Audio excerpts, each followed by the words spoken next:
Hello all, big pass லைவில் என்ன நடக்குதுன்னு பார்க்கலாம். கொஞ்ச நேரத்துக்கு முன்னாடி தான் வந்து பிக் பாஸில் பெஸ்ட் பர்ஃபார்மர்ஸ், அதாவது இந்த வாரம் யாரெல்லாம் வந்து சூப்பராக பர்ஃபார்ம் பண்ணியிருக்காங்க, அந்த மாதிரி பெஸ்ட் பர்ஃபார்மர்ஸ் ஆஃப் த வீக்குன்னு சொல்லிட்டு செலக்ட் பண்ண சொல்லியிருக்காங்க பிக் பாஸ். மாஸ்க் டாஸ்கில் கமருதீன் ஆல்ரெடி வந்து நாமினேஷன் ஃப்ரீ ஆனதுனால கமருதீனுக்கு கேப்டன்சி டாஸ்கில் கலந்துக்கலாம். So Kamarudeen already selected. இப்போ அவங்கள தவிர 2 பேரை வந்து நீங்கள் வந்து செலக்ட் பண்ணணுன்னு சொல்லிட்டு பிக் பாஸ் சொல்கிறாங்க. இதில் யாரெல்லாம் வந்து மோஸ்ட்லி வந்திருக்கு, இல்லைனா இந்த வாரம் யார் பெஸ்ட் பர்ஃபார்மன்ஸை செலக்ட் பண்ணியிருக்காங்க அப்படின்னு பார்த்தீங்கன்னா நம்ம டீட்டெயிலாக வீடியோக்குள்ளே போய் பார்க்கலாம். ஸோ யாரெல்லாம் பெஸ்ட் பர்ஃபார்மர்ஸ்ன்னு சொல்லிட்டாங்கன்னா இந்த வாரம் கனியாட்டன் தான். ஸோ கனியை தான் வந்து மோஸ்ட்லி மெம்பர்ஸ் வந்து சொல்லியிருந்தாங்க. ஸோ ஒரு குரூப் இருக்கு இல்லையா, கனியோட குரூப் வந்து யாரெல்லாம் பார்த்தீங்கன்னா இந்த கெமி, அதே மாதிரி சபரி, எஃப்ஜே, பிரவீன். ஸோ இவங்கெல்லாம் வந்து காமனாக வந்து யார் சொன்னாங்கன்னு பார்த்தீங்கன்னா கனியை வந்து சொல்லியிருக்காங்க நிறைய பேர். ஸோ கனிக்கு வந்து கிட்டத்தட்ட 7 ஓட்டோ 8 ஓட்டோ கிடச்சிருக்கு. அதுக்கப்புறமேட்டு கெமிக்கும் நிறைய பேர் வந்து ஓட்டிங் போட்டிருக்காங்க. ஸோ நம்ம பாரு யாருக்கு ஓட் பண்ணாங்கன்னு பார்த்தீங்கன்னா கனி அண்டு எஃப்ஜே.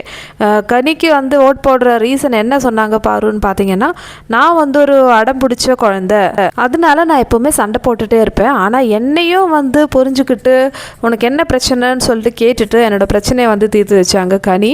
ஸோ அதனால கண்டிப்பாக கனி வந்து இந்த வீட்டோட தலைவனாக இருந்தால் நல்லாயிருக்கும்னு நினைக்கிறேன். அதுக்கப்புறம் எஃப்ஜேயும் சொல்கிறேன். எஃப்ஜேயும் வந்து நிறைய திறமைகள் இருக்குது.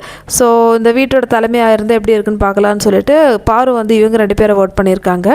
அப்சரா எப்போவுமே வந்து கனி தான், கனி அண்டு சபரிக்கு வந்து ஓட் பண்ணியிருக்காங்க. அப்சரா பேசும்போதே வந்து கனி கனி கனின்னு சொல்லிட்டு அந்தளவுக்கு வந்து ரொம்பவே பயங்கரமாக பேசுகிறாங்க.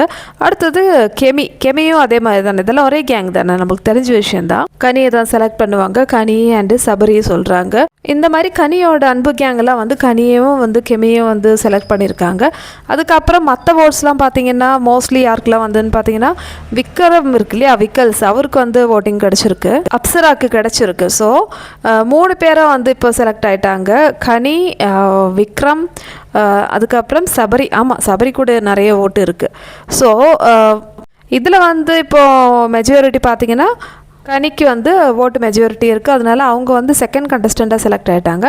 அடுத்தது விக்ரம் அண்டு சபரி, இவங்க 2 பேருக்கு வந்து ஈக்குவல் ஓட்டிங்காக தான் இருக்குது. ஸோ இந்த கட்டத்தில் பிக் பாஸ் சொல்கிறாங்க இவங்க 2 பேர்லேருந்து உங்களுக்கு பிடிச்சவங்களை செலக்ட் பண்ணுங்கள் அப்படின்னு சொல்கிறாங்க.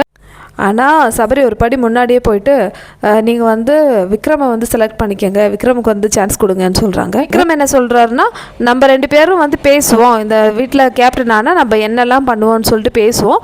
ஸோ யாரை பிடிச்சிருக்கோ அவங்களுக்கு ஓட்டிங் பண்ணட்டோன்னு சொல்கிறாங்க. ஸோ பிக் பாஸும் வந்து சபரியை கலாய்க்கிறாங்க, என்ன சபரி மற்றவங்களுக்கு விட்டு கொடுக்கறதுக்கு தான் நீங்கள் வந்தீங்களான்னு கேட்குறாங்க. ஃபைனலி ஓட்டிங் தான் வந்து பண்ணாங்க. ஸோ இதில் வந்து சபரிக்கு தான் வந்து நிறைய ஓட்டிங் கிடச்சிருக்கு. ஸோ இப்போது கனி, சபரி அண்டு ஆல்ரெடி செலக்டான கமருதீன், இவங்க 3 பேரும் தான் வந்து அடுத்த வாரத்துக்கான கேப்டன்சி போட்டிக்கு பார்ட்டிசிபேட் பண்ண போகிறாங்க.